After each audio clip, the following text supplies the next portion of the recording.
G'day, my name's Matt Kean and I'd like to welcome everyone to this Bushfire Prevention, Response and Mitigation Forum. When I think about the potential for this forum, my mind turns to the discussions I had with officials late in January as the Gospers Mountain bushfire raged out of control. Wollamai National Park is the only place in the world where the Wollamai pine is found in the wild. It was directly in the line of fire. As the bushfire continued to burn out of control, an operation was mounted which included winching in firefighters to build and operate an irrigation system, while helicopters bucketed water to dampen the forest edge. No firefighters were injured and the Wollamai pine was saved. However, it was a close-run thing. And while the operation was a success, it underscored the limits of both traditional firecraft and our current level of sensing technology.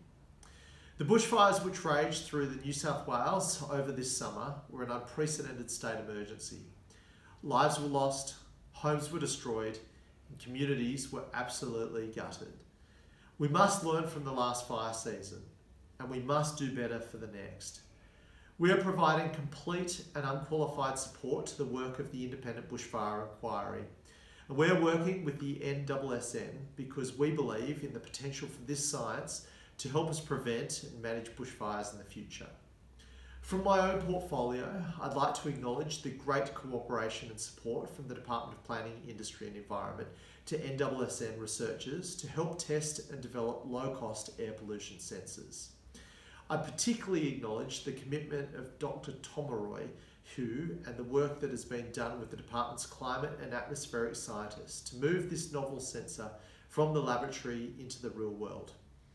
Beyond bushfire management, we see immense potential for sensing technology to make a difference across a range of areas, from improving our understanding of a changing climate to developing a better real-time understanding of water quality.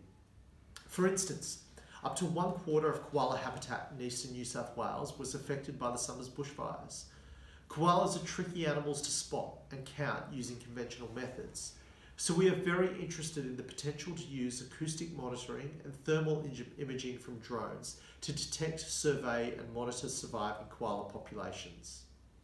Bushfires will always be part of the Australian summer, but climate change is worsening their impact by driving longer, drier periods and more heat waves, resulting in worse bushfires. Climate change is no longer just a forecast. I do not want to see the events of this summer become the new normal. I do want to work with the scientific community and with members of the New South Wales Smart Sensing Network to find ways for smart sensing technology to deliver real solutions to the challenges of bushfire prevention, mitigation and response. I wish you all the best for a productive forum, and I look forward to hearing about new innovative measures that will help us avoid catastrophic bushfires into the future.